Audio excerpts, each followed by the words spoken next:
I was removed and replaced as Senior Deputy Minority Leader without any stated reason. But let me say this clearly. I have no bitterness about my replacement. In fact, I am honored that I was replaced by a fellow liberal and a far stronger fighter for truth and justice, Congresswoman Laila De Lima. She is a former senator, a former Secretary of Justice, and a woman who sacrificed 6 years of her life in prison for standing up against abuses in government and for speaking for the truth. If there is anyone more worthy to take my place, it is Congresswoman Laila De Lima. Papasalamat din po ako kay Minority Leader Nonoy Libanan. Alam ko po na nakatali ang kanyang mga kamay. Malaki na rin po ang kanyang sakripisyo sapagkat madalas siyang tinatawagan ni Majority Leader Sandro Marcos dahil sa aking tuloy-tuloy na kritisismo sa mga polisiya ng Administrasyong Marcos. Policies, ulitin ko po, policies, not personal attacks. Mr. Speaker, I believe that I have faithfully performed my duty as Senior Deputy Minority Leader. I have raised questions. I have spoken the truth. I have offered well-meaning criticisms in the interest of accountability. But it appears that this House leadership does not welcome criticisms. And that, Mr. Speaker, is the real problem of dynastic politics. When the President of the Republic has a son serving as Majority Leader of this House, there is an unavoidable conflict of interest when a son becomes overly protective of his father instead of protecting the integrity of legislation. Some time ago, I spoke about the failure of President Marcos to protect the integrity of the 2023, 2024, and 2025 national budget. This Congress inserted and diverted some 1.45 trillion in the national budget. This is unprecedented in the history of our country. The funding major foreign assisted projects and even the computer-generated maintenance allocations for our national highways. Kaya nagkasira-sira na po ang ating mga major highways. Funds from the PhilHealth and the PDIC were also diverted. Money that should have protected the health and savings of our people, only to end up in those projects or substandard infrastructure. And so I ask, why did President Marcos allow this? Why did his cabinet remain silent? How could such massive diversions happen under his watch? Mr. Speaker, it is difficult to believe that this could happen without the knowledge, if not the tolerance, of the President himself, especially when the Speaker then of this House is his own close relative. Hindi pa po ako tapos magsalita nang ako ay sunduin ni Minority Leader Congressman Libanan at dalhin sa opisina ni Majority Leader Sandro Marcos. Pagdating po namin, nandoon na rin si Speaker Bogie D. Nakaupo po ako, tahimik ako, sinita ako ni Congressman Marcos at tinanong, ano yun? I replied that the anti-political dynasty advocacy has long been one of my advocacies. Ngunit sinabi niya, hindi yun. Inaatake mo ang aking ama. Ang sagot ko, ang kritisismo ay nakakatulong upang maituwid ang mga pagkakamali kung bukas ang isip ng mga nakikinig. Ngunit Mr. Speaker, bakit kailangan questionin ng isang miyembro ng kapulungan ito ang aking talumpati? Kung may mali, kung may kasinungalingan, bakit hindi ako debatihin dito mismo sa plenaryo? Sa aking pag-aaral, sa aking patuloy na pagtatanong, lalo kong nauunawaan kung gaano kalaking pandarambong sa pondo ng bayan ang naganap sa loob ng 3 taon ng Administrasyong Marcos. Lalo pa nang ipakita sa akin ni Congressman Leandro Libiste ang ilang datos na tila nagpapakita ng pamahalaan ay parang pinapatakbo ng isang sindikato. I intend to discuss this further in a separate privileged speech. Mr. Speaker, every day I pray to the Lord to give me the courage and wisdom of discernment on what I should do with the responsibility entrusted to me. Madali sana para sa akin ang manahimik. Madali sana para sa akin na sumabay na lamang sa agos upang masiguro na mas tahimik ang buhay, At baka manalo pa uli ako sa eleksyon sa 2028. Sana para sa akin na itigil na ang laban na ito na maaring tawagin ng iba na recklessness at padalos-dalos. But there is a greater calling, something that I cannot ignore, no matter how inconvenient it may be for me and for my family. Something that I cannot close my eyes. Just like when the Lord called Abraham and said, "Go from your country and your father's home to the land that I will show you." And Abraham followed without hesitation. He followed the Lord. Even the uncertainty is unimaginable because he trusted that the Lord would guide him and that he was doing something for God and for his fellow men. For me, what I'm doing is a bit risky, but that would already be an honorable life to live despite all my weaknesses. 2 weeks ago, may isang gabinete ang kinausap ako. Sinabi sa akin, Egay, ang tingin ng Malacanang, Sara Duterte ka. Sabi ko po, nung panahon ng mga Duterte, ako yung kauna-unahan na nagsalita laban sa war on drugs. Tinanggalan pa nga ako ang distrito ng aking pondo ng 1 taon. Pero sila, Presidente Marcos, they enabled Duterte. Si Speaker Romualdez, Majority Leader, he enabled the war on drugs. Yung mga kasama natin na nagpo-prosecute ngayon kay Duterte, they enabled war on drugs. Ako po, nakipaglaban. At hindi ko po nilalabanan ang dinastiya ng Marcos lamang. Dinalabanan ko rin ang dinastiya ng mga Duterte sapagkat alam ko na ang punot dulo ng korupsyon dito sa ating bansa ay ang pataba at ngayon mabubundat ng mga political dynasties. Sabi sa akin, Egay, yung mga salita mo nakakapagpalakas kay Sara Duterte. Sabi ko, mali yan, Secretary. Ang nagpapalakas kay Duterte ay ang patuloy ng mga palpak na polisiya ng Administrasyong Marcos. Sinabi magpapakulong December 15, nagpakulong ba kahit isa? Sinabi ipapasa yung Independent Commission for Infrastructure na mag-iimbestiga. Pinasa ba? Binola lang kami. Sabi, magpapasa ng isang makatotohanang anti-political dynasty. Iba priority. Ano nangyari? Sa halip na anti-political dynasty ang pinasa ng Committee on Suffrage and Electoral Reforms. Ito po ay pro-political dynasties. Hindi lang magpapataba, magpapabundat pa sa mga dinastiya dito sa ating bansa. Today, I bow out as Senior Deputy Minority Leader of this House. But I am even more emboldened to be a stronger voice against what is wrong with our system. I may no longer have the position. I may no longer have the committee membership. But I still have the knowledge. I still have the experience. And I have still the voice and commitment to stand against what is unjust, what is corrupt, and what is abusive. I am no longer Senior Deputy Minority Leader, but I will be the equalizer in this House.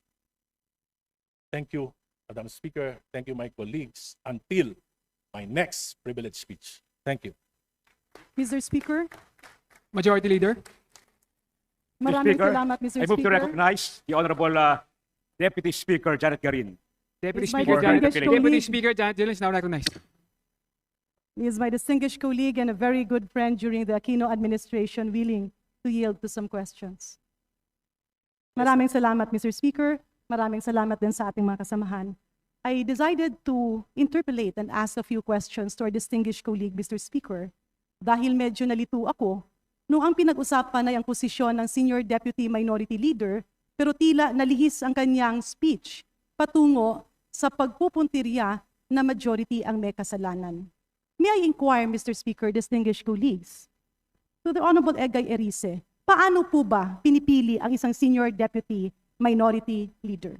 Well, alam na po natin yan, Sir Speaker. Hindi pa lang naman ngayong administrasyon na ito, ng mga nakaraang administrasyon, Hindi po tayo pumipili talaga ng minority leader kung walang blessing ng leadership ng House. Ibig sabihin, distinguished speaker, nung ikaw ay naging senior deputy minority leader, ito ay may sabwatan sa mayorya?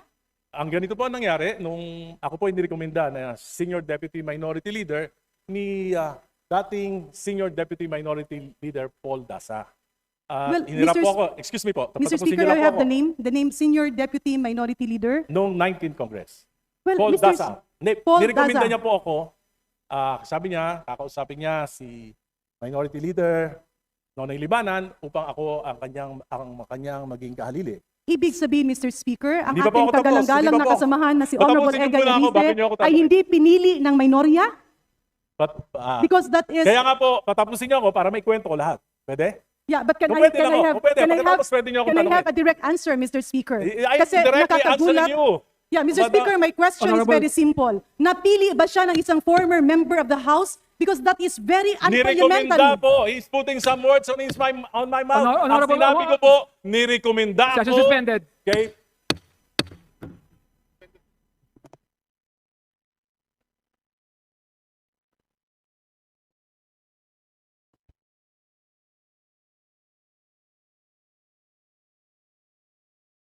Session will now resume.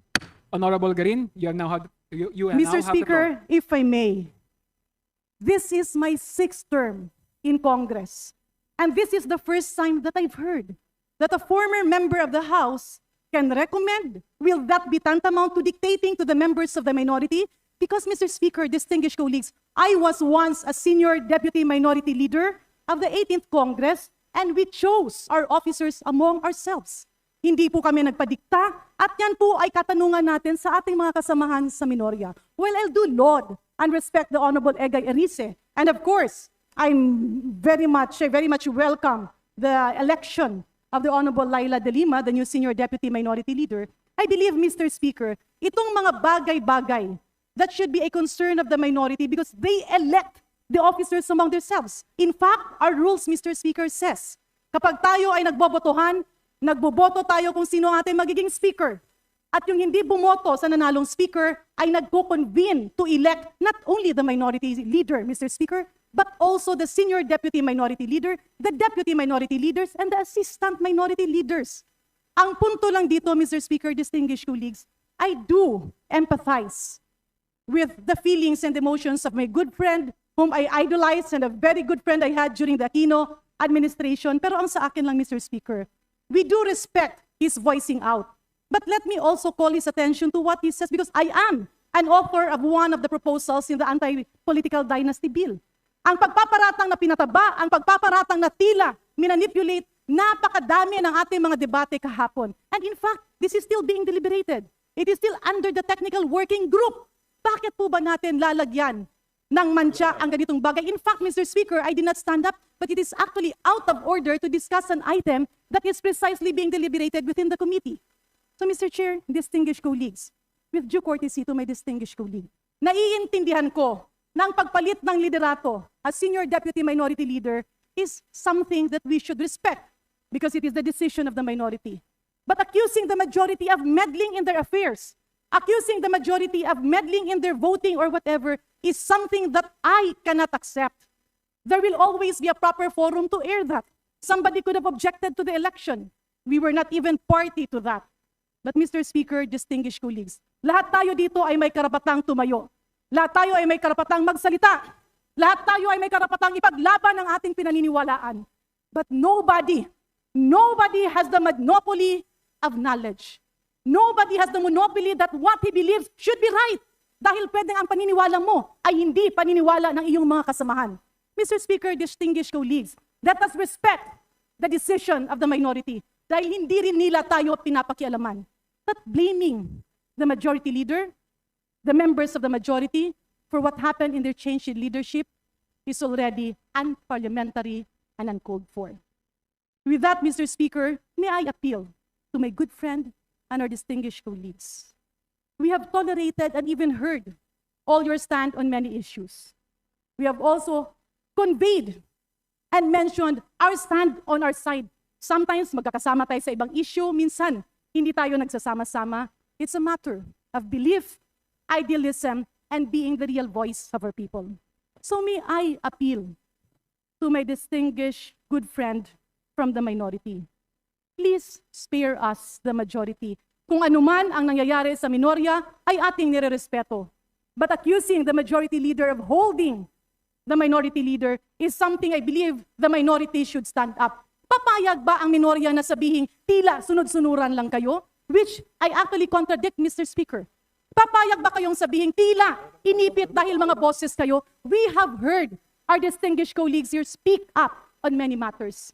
Ang sa akin lang, Mr. Speaker, let us put decorum in this House. I was also a member of the minority, then a member of the majority. I went back to the minority and became a member now of the majority, and we always stood firm, debating when we find the reason to do so, defending when it was time to defend our beliefs, but at the same time, accepting the decision of whatever will be the decision of the majority. With that, Mr. Speaker, just to point out, the anti-political dynasty bill is being discussed.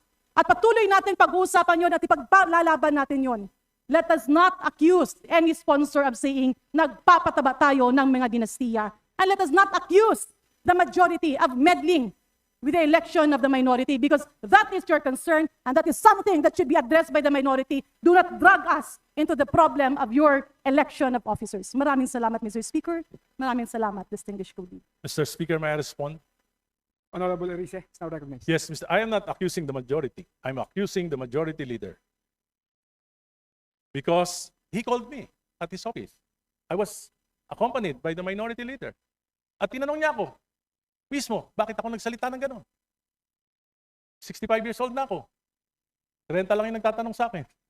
Hindi na ako nirespeto. Tinatanong, bakit ko sinabi yung mga sinabi ko? Wala na ba akong karapatang magsalita bilang miyembro ng minorya? Madalas akong sabihan, ni minority, Donay Libanan, pwede niyong tanungin. Tumatawag sa akin, si Sandro, nagre-reklamo sa mga salita mo. At kahapon, kinausap niya ako. Sabi niya, Egay, hindi ko na kaya ang pressure ng itaas. Kaya sabi ko, okay lang, para wala ka na rin problema. At sinasabi ko, pinararangal ko na ang papalit sa akin ay kasama ko sa Liberal Party. At mali rin po yung sinabi nyo na pinagdidebatihan pa sa technical working group. Tapos na po. Approved na sa Committee on Suffrage and Electoral Reforms. At ito ay dadali na po sa plenaryo for plenary debates. Kaya po, bakit ko po nasabing bundat? Simple lang po. Ang proposal po, isa sa national, isang governor, pwede. Kahit kung ilang distrito, bawat distrito, pwedeng isa magkakamag-anak. City mayor, kung 7 sa isang seat, sa isang probinsya, pwede 7 magkakamag-anak na mayor. Kung ilan ang munisipyo, kung 20 magkakamag-anak na mayor, kung 100 ang barangay captain, 100 barangay captain na magkakaanak, pwede. Yan po ay travesty of the Constitution. And meron pong karapatan ang mga mamamayan na magalit sa ganitong uri ng proposal na inaprubahan na ng Committee on Suffrage and Electoral Reform. Salamat po. Yeah, thank you, Mr. Speaker. Thank you, distinguished colleague, for that response.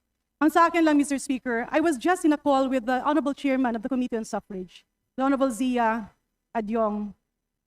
Hindi pa po tapos at ini-refer pa lang sa technical working group just to put it on record. And Mr. Speaker, distinguished colleague, my apologies, of course, to the Honorable Egay Arice that I had to stand up.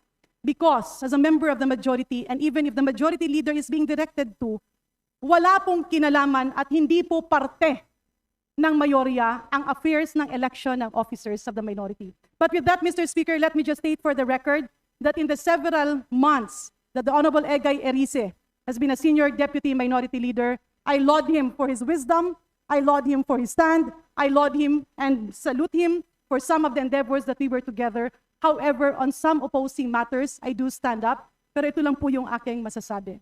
I do hope that after this discussion, the minority will deal with their affairs independently from how the majority will also be dealing with our affairs. Maraming salamat, Mr. Speaker. And again, my salute to the Honorable Egay Arice for being a performing senior deputy minority leader for the past few months. And my congratulations to our former Secretary of Justice, the new senior deputy minority leader, the Honorable Laila De Lima. Maraming salamat, Mr. Speaker. Maraming salamat, distinguished colleagues. Majority Leader. Majority Leader. Mr. Speaker, Yeah, Mr. Majority Speaker, I Leader. would recognize the Honorable Mr. Speaker, Marcoleta for his interpellation. The Honorable Marcoleta is now recognized. Thank you, Mr. Speaker.